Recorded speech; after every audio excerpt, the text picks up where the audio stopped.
sebagai orang yang punya hak prerogatif, beliau pasti selalu menjawab mungkin. Itu jawaban standar. Itu berkali-kali dijawab oleh Presiden. Tetapi mengapa mungkin? Pertama itu hak beliau, yang kedua setiap saat mungkin terjadi reshuffle. Seperti apa yang dia, misalnya sekarang ini kan yang kita tahu tuh kan ada tiga alasan untuk reshuffle. Satu, kinerja.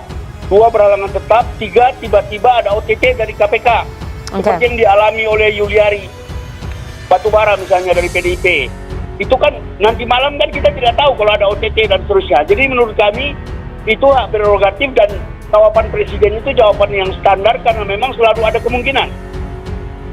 Oke, Pak Taslim, artinya Nasdem ikut-ikut saja ya kalau Presiden mau melakukan reshuffle dalam waktu dekat begitu? Oh, itu hak prerogatif Presiden. Ada Nasdem tetap bersama Presiden. Oke, Nasdem tetap. Ya itu kan kalau kita dimintakan masukan, ya kalau dimintakan masukan kan saya katakan tadi begitu ya. Kalau dimintakan masukan oleh Presiden, siapa yang layak dievaluasi? A, B, C, ya begitu kan. Nah kalau kita sentimen terhadap partai tertentu, tentu ya semuanya dong kita suruh reshuffle.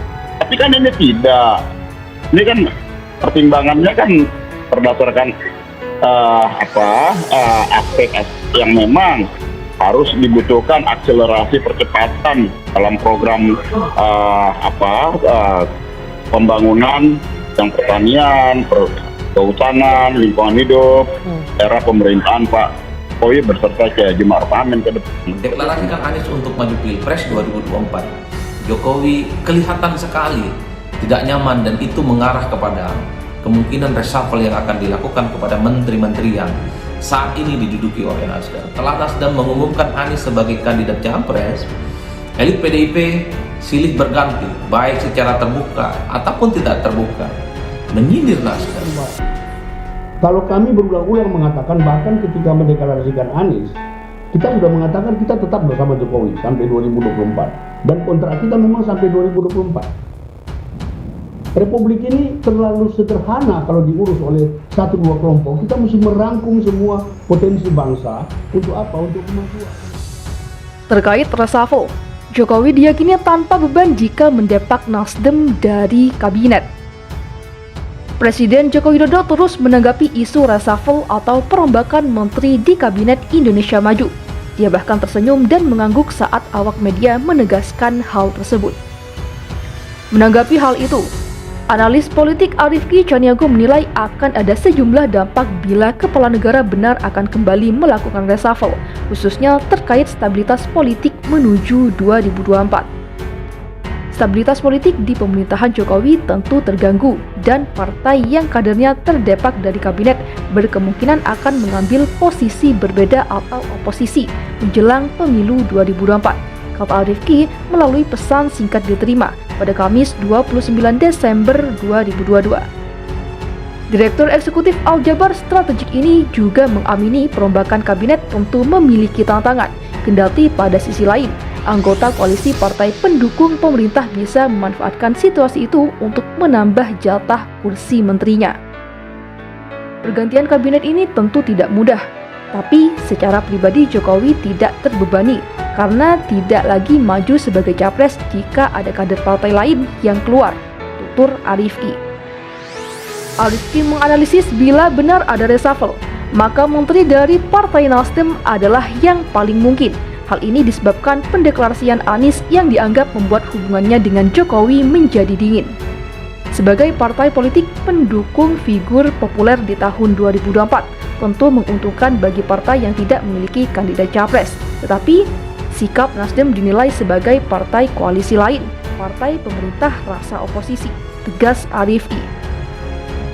Pergantian kabinet mungkin saja terjadi dan berdampak terhadap Nasdem jika Jokowi punya kepentingan dalam percaturan calon presiden pasca 2024. Tapi, jika tidak, Nasdem dipastikan tetap menjadi bagian dari koalisi pemerintahan Jokowi sampai 2024. Dorongan dari anggota koalisi lainnya agar Nasdem keluar dari pemerintahan itu hal yang wajar dengan kuatnya percaturan politik 2024.